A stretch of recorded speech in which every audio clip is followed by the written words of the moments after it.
China is selling US debt, and nobody is stopping it. Not because Washington can't, because the system may not want to. And if you felt that weird calm in the middle of chaos, like the adults in the room are watching a controlled fire, this video is for you.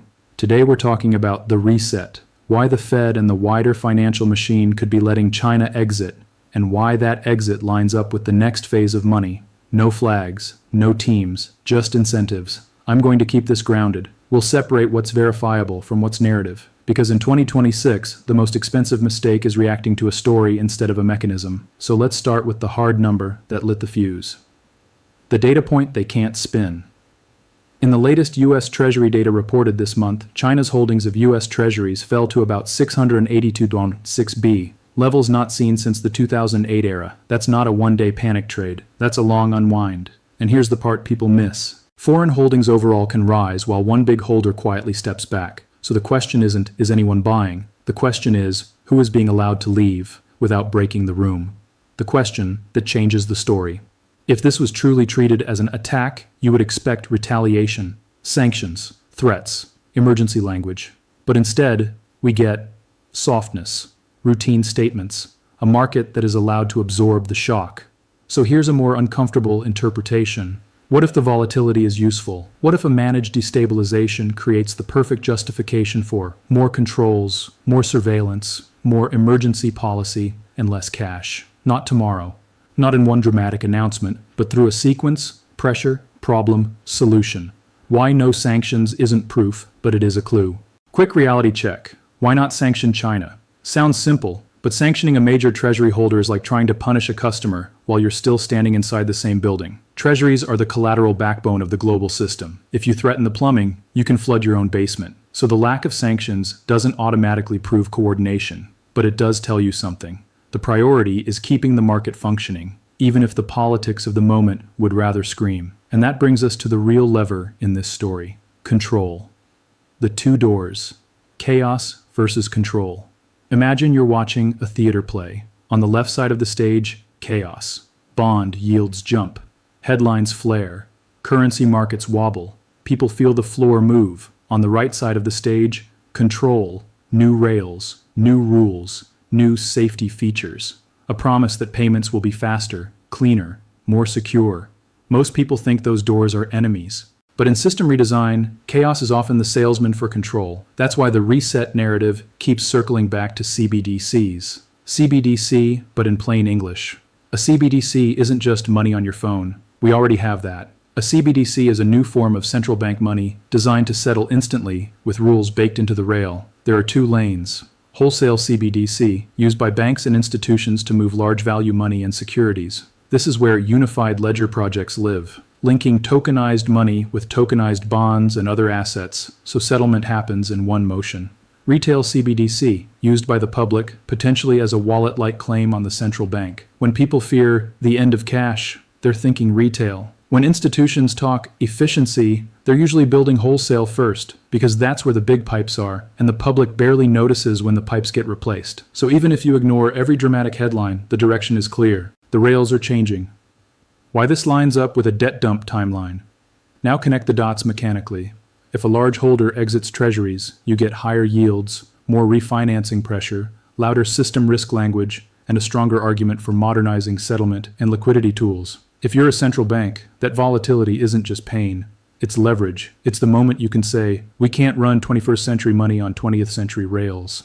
That doesn't mean anyone planned every candle on the chart. It means institutions tend to use crises the same way, as a forcing function. And if you want the cleanest, least emotional definition of reset, it's this: a crisis that gives permission to implement what was already being built. How a managed collapse actually works. A collapse doesn't have to be a cliff. It can be a staircase. Step 1. Let a major holder reduce exposure. That pushes yields around, shakes confidence, and creates headlines.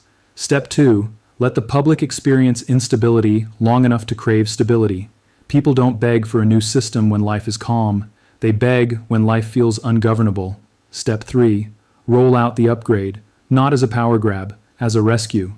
And this is where the conversation shifts from geopolitics to plumbing. Because the infrastructure for next-generation money is not science fiction. It's being designed in the open. The Bank for International Settlements has been explicit about building toward a tokenized financial system anchored by what it calls a unified ledger, a platform that can settle tokenized central bank money, bank deposits, and assets together. Even if you hate the idea, you should know it's real. The architecture is being discussed and developed. And when you combine that with central bank digital currency research across the world, you get a clear direction of travel, more programmability, more instant settlement, more traceability.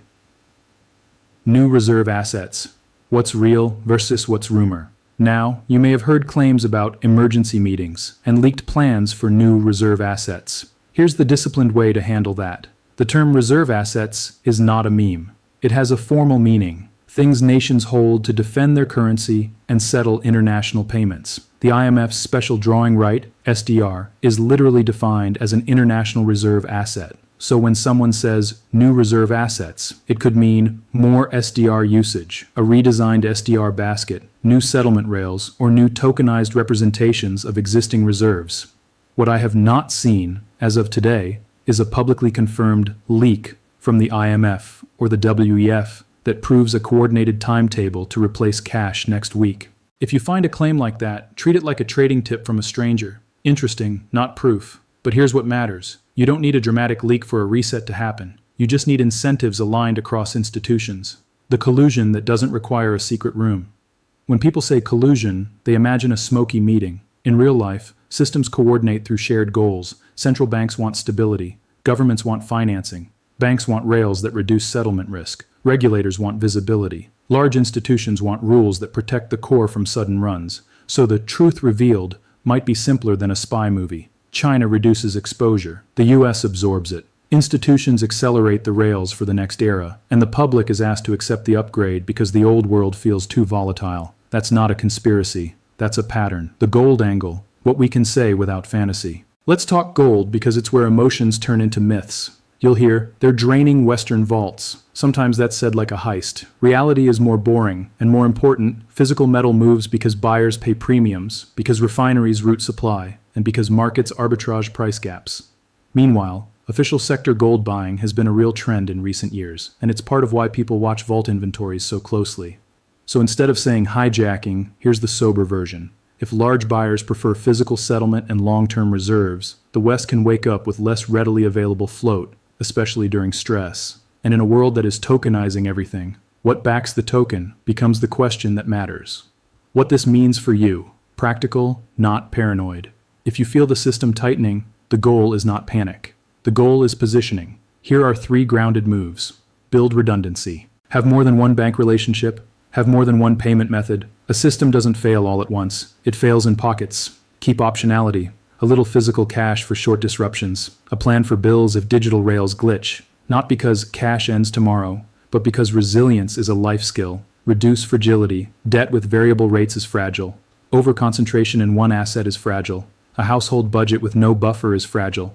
And if you choose to hold hard assets, do it for the right reason.